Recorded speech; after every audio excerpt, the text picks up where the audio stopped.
கற்றது உலகளவாகவும் கல்லாதது கைமண் அளவாகவும் இருக்கட்டும். Hello everyone, எல்லாரும் எப்படி இருக்கீங்க? நல்லா இருக்கீங்களா? இனி நம்ம பேச டாபிக் என்ன அப்படின்னு பார்த்தீங்கன்னா யூஎஸ்ல யூஎஸ் வெர்சஸ் கொலம்பியா அப்படிங்கிற ஒரு மிகப்பெரிய ஒரு கிளாஷ் நடந்தது. என்ன ஆச்சு அப்படிங்கிறத இந்த வீடியோ உங்ககிட்ட வந்து பேச போகிறேன். ட்ரம்ப் புதுசாக வந்த பிரசிடென்ட். ஸோ ரீசெண்டாக வந்து ஒரு 1 week to 10 days தான் ஆகுது. இப்படி இருக்கும்போது ஏகப்பட்ட சேஞ்சஸ் வந்து எடுத்துகிட்டு வந்திருக்காரு. அவர் என்னென்ன எடுத்துகிட்டு வந்தார் அப்படின்னு பார்க்கும்போது அது முக்கியமான விஷயங்கள் சில இருக்குது. அதுலேயும் முக்கியமான ஒரு விஷயம் என்ன அப்படின்னு பார்த்தீங்கன்னா, இல்லீகல் இமிகிரன்ஸ் இருக்கவே கூடாது அப்படின்னு. இல்லீகல் இமிகிரன்ஸில் எந்தெந்த கண்ட்ரியில் இருந்திருக்காங்க அப்படின்னு பார்க்கும்போது டாப் 3rd இருக்கிற கண்ட்ரி இந்தியா. பட் ஆனால் இந்தியாவுக்கு இப்போதைக்கு பிரச்சனை இல்லை. இன்னும் என்னென்னா கொலம்பியா. இவங்க இந்த நாட்டிலேருந்து இல்லீகல் இமிகிரன்ஸ் நிறைய பேர் வந்திருக்காங்க. இவங்க எல்லாரையுமே நாங்கள் வந்து பிடிக்கிறோம் இந்த சென்ஸ் எங்கெங்கெல்லாம் இருக்காங்களோ எல்லாரையும் பிடிச்சி அவங்களெல்லாம் ஒரு இடத்துல அசைன் பண்ணி அங்கேருந்து அவங்கள ஒரு ஃப்ளைட் ஒரு ராணுவ விமானத்தில் இங்கேருந்து கொலம்பியாவுக்கு அனுப்பலாம் அப்படின்னு சொல்லி பிளான் பண்ணி எல்லாம் வந்து பிளான் பண்ணிட்டு இருக்காங்க. இந்த ஃப்ளைட் வந்து ராணுவ விமானத்தில் ஏற்றி அனுப்பிடுறாங்க. ஏற்றி அனுப்பும்போது கொலம்பியாவில் இருக்கிற பிரச்சனை என்ன பண்ணார்னா, அந்த ஃப்ளைட் இங்கே இறங்கக்கூடாது, விச் மீன்ஸ் அவங்க கண்ட்ரியில் இறங்கக்கூடாது அப்படின்னு சொல்லி அவர் அங்கே வந்து ஆர்டர் போடுறாரு. எதுக்கு ஆர்டர் போடுறீங்க என்னன்னு சொல்லிட்டு யோசிச்சு பார்க்கறதுக்குள்ள அந்த ஃப்ளைட் வந்து திரும்பியும் அமெரிக்கா வந்துருந்து. அமெரிக்கா வந்த அப்புறம் இங்கே இருக்கிறவங்களுக்கும் அவங்களுக்கு ஒரு மிகப்பெரிய கிளாஷ் வருது. இவங்க வந்து ட்ரம்ப் கிட்ட சொல்கிறாங்க, அவங்க அங்கே இருக்கிற பிரசிடென்ட் கிட்ட சொல்கிறாங்க. இவங்க 2 பேருமே வந்து அடிச்சுக்க ஆரம்பிக்கிறாங்க. என்ன ஆகுதுன்னா, எதுக்கு எங்கள் ஃப்ளைட்டை ஃபஸ்ட்டு திருப்பி அமிச்சிங்க அப்படின்னு கேட்கும்போது, நீங்கன்னா ஒரு ஆட்டு வாந்தி அனுப்புற மாதிரி அமிச்சுட்டு இருக்கீங்க. நீங்கள் என்ன ஒரு மக்கள் அவங்க இதை வராங்க, அந்த ஃப்ளைட்டில் வந்து ஒரு பேசிக்கான எந்த ஃபெசிலிட்டி டாய்லெட் இல்லை, எதுவுமே இல்லை, ஒரு ஏசி இல்லை, எதுவுமே இல்லை.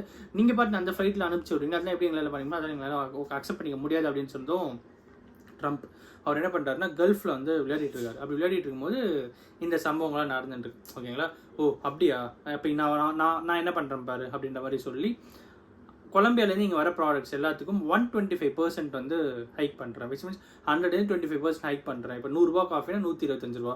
கொலம்பியாவில் காஃபி ரொம்ப ஃபேமஸ் அப்படிங்கிறனால அது அமெரிக்காவில் நிறைய பேர் விரும்புகிறாங்க அப்படிங்கிறனால 100 ரூபா காஃபி நான் 125 ரூபாய்க்கு விற்கிறேன் அப்படின்னும்.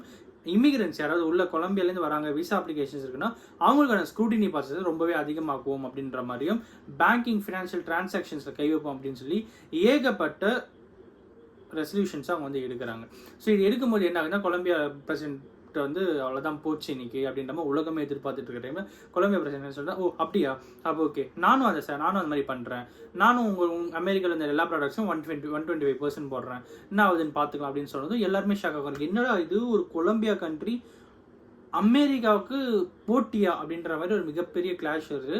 அதுக்கப்புறம் வந்து ஒயிட் ஹவுஸ்லேருந்து இன்னொரு இது வர்றதுக்கு முன்னாடி கொலம்பியா பிரசிடென்ட் கொடுக்குறாங்க.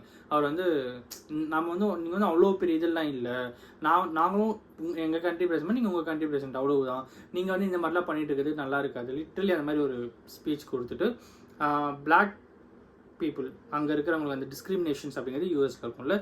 ஸோ அதில் இருக்கும்போது அந்த பழைய பிரசிடென்ட்ஸ் அவங்கெல்லாம் டேக் பண்ணி அவங்களுக்கு மென்ஷன் பண்ணி இந்த மாதிரி பிரசிடென்ட்ஸ்லாம் வந்து நல்லாவே இருந்தாங்க அப்படின்ற மாதிரி சில விஷயங்களை அவர் வந்து சொல்லியிருக்காரு. இந்த டைமில் என்ன ஆகுதுன்னா, ஒயிட் ஹவுஸ்லேருந்து ஒரு அனௌன்ஸ்மெண்ட் வருது. அந்த அனௌன்ஸ்மெண்ட் என்ன சொல்கிறாங்கன்னா, நாங்கள் அந்த மாதிரி எந்த ரெசல்யூஷன்ஸும் பாஸ் பண்ணல, இந்த 125% அப்புறம் வந்து நார்மலாக இந்த ஸ்க்ரூட்டினி ப்ராசஸ் அதெல்லாம் நாங்கள் எதுவும் எடுத்துகிட்டு வரல அப்படின்ற மாதிரி அவங்க ஒரு ஆர்டரை பாஸ் பண்ணுறாங்க. அந்த டைமில் கொலம்பியாலேருந்து என்ன சொல்கிறாங்கன்னா, இருக்கட்டும் பரவாயில்ல, நீங்கள் எப்படின்னா இருந்துக்கோங்க, பட் ஆனால் நாங்கள் எங்களோட ஃப்ளைட்ஸே அனுப்புகிறோம், நீங்கள் என்னோட ஃப்ளைட்ஸே உங்களோட இமிகிரன்ஸை அனுப்பிவிடுங்க அப்படின்ற மாதிரி சொல்லி இந்த பேச்சுவார்த்தைகள் வந்து சண்டே நடந்திருக்கு. ஓகேங்களா?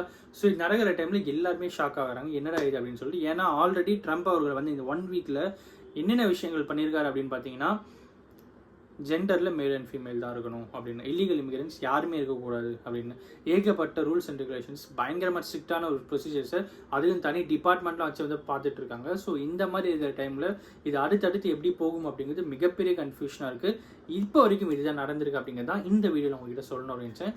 இந்த வீடியோ நான் ஒருத்தருக்கு நாலேஜ் இருக்குன்னு சொல்லி நான் நம்புகிறேன். Thanks so much.